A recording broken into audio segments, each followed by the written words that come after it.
Right, some more tubes have come. These are for the back of the roll cage. I had to basically create the roll cage before I knew the dimensions. So basically these tubes will go out here, down, take this out, and then weld into here. So the first question is, are they the same as each other? And the answer to that is yes, they are. And then the next question is, are they the right length?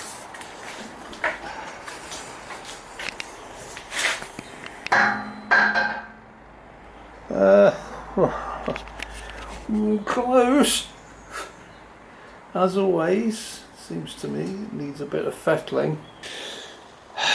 My tubes, which have arrived, which are supposed to go down here like that and join to the bottom one under there, were about 1 centimetre too short for where I had this tube. And this tube was actually about 1 centimetre higher than the front one. So what I've had to do is basically cut this off, shorten it slightly and re-weld it back on. And now, which takes me a moment to say, but is actually like a couple of hours of work. But now you see these will mate up perfectly. They need to be shortened and they need to be notched. I've got a notching tool which I've never used before, and so the next step is to see if it works or not. So that's what we're going to do now. I'll assemble that and we'll see how we get on with that. Well, this actually worked pretty well, apart from the mess with the cutting fluid. Yeah, you put your electric drill here, you keep the speed down, you keep the plenty of cutting fluid on it, and it will cut you a notch. Yeah, pretty impressed with that. I need to move this forward a bit, I've just realised though, but apart from that it works.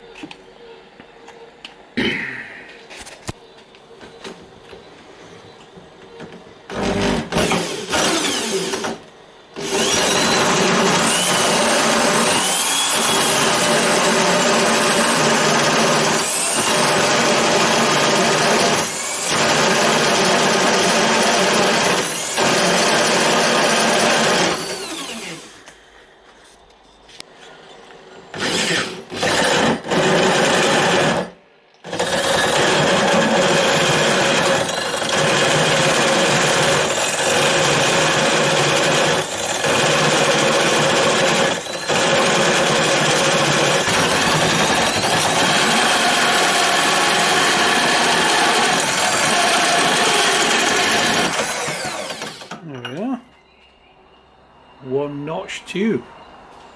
Right, so these fit perfectly in there, so that's good. I'm not going to weld anything till the last minute. Next thing is to cut the notches on these tubes that go down here. Now of course the problem is I can't use this because you need a minimum straight length of about 3 inches here before it interacts with the saw, and I don't have that, so I'm going to go a different way. I've got to cut my own notch with a grinder. Now I found this website, apparently you print these out, put in all your dimensions, that's the name of the website, blocklayer.com. It's free, and it gives you a template to print out as a PDF, and if I wrap that around the tube and mark it, it should give me the correct profile to cut with the grinder. So that's my next job.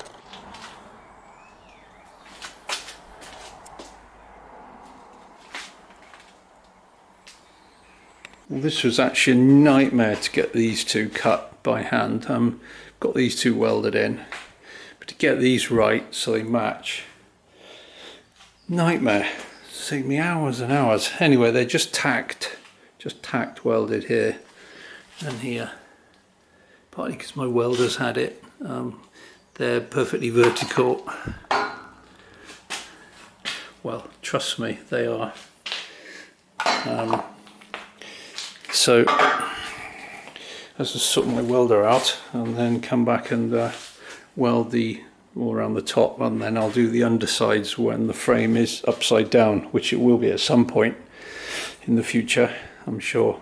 Well, it'll have to be because we've got some rods, straight rods to put in here in the floor up to the front, so that's easier done upside down, at least partly. Same with cross members here. But anyway, you can see we have a roll cage forming here of sorts. I've also been doing a lot more cutting and grinding. So you see this will go here, there, and sorry, it's just about there. Sorry, and you can see you have to fire it and grind it, so this will just go in there without binding up as it goes in there. And I also marked on here where my shoulders will come, because the seat belt needs to be at a slight downwards angle from your shoulders. So if I mount these like that, right there, my seat belt can go around here each side, and that'll be just about the right angle. And finally, the other thing I've been doing is I chip the ceramic cup on my TIG welder. It has to be ceramic to withstand the heat. So I bought a kind of multi-purpose kit of bits, and I'm trying this, which is it's a Pyrex glass, the sort of thing they make oven-proof cooking basins out of for making pies and things. It's heat resistant. Then there's heat resistant O-rings, and also there's a laminar flow diffuser that the gas comes through, so it comes out kind of parallel, not in a swirling pattern. And the idea is, because it's see-through, is if you can see the arc, you're more likely to have some idea of what you're actually doing when you're welding.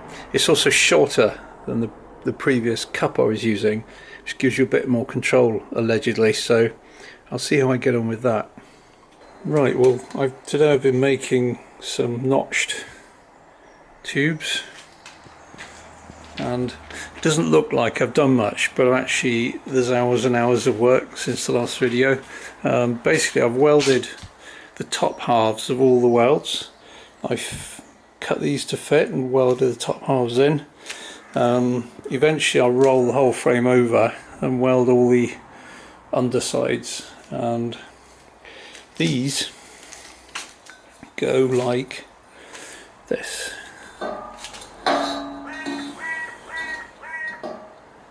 See?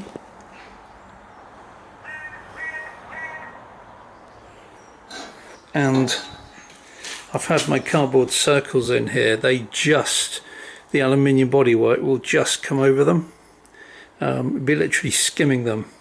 So I'm trying to get the maximum possible room in the cockpit that I can create.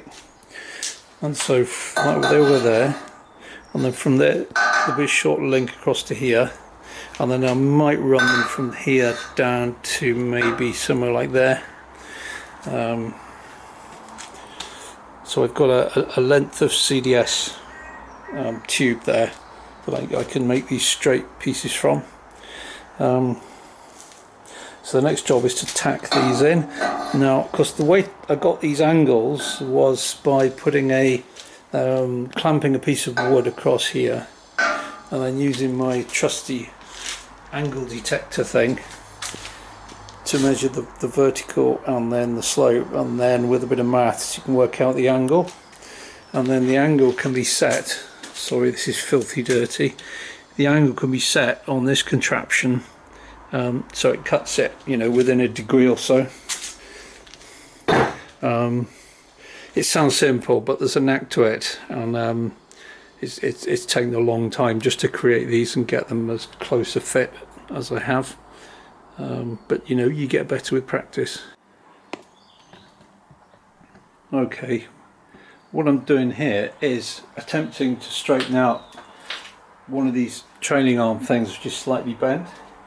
So I've got really thick foam, high density foam under the rollers and under the curvy bit here.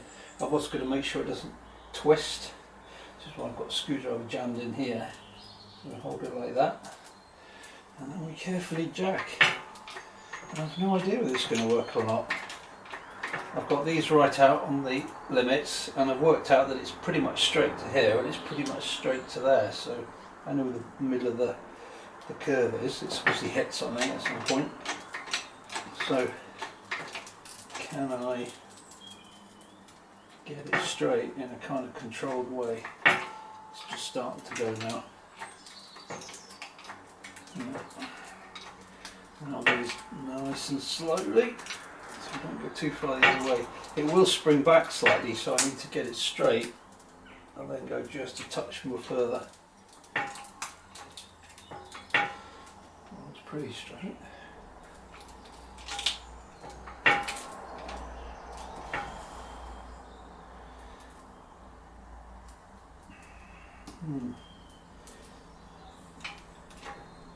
Right, I'm going to err on the side of caution here now and take it out and lock down its length just to see what it looks like.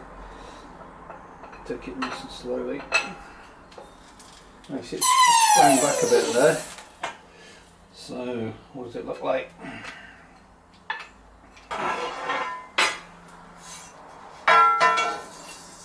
Yeah, it's getting there. So if I put the one that was bent next to the other one, you can see that's about as good as I'm ever likely to get it.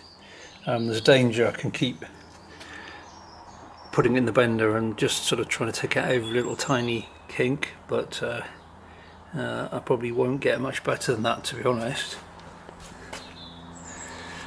So I'm going to stop there. That's massively better than it was though.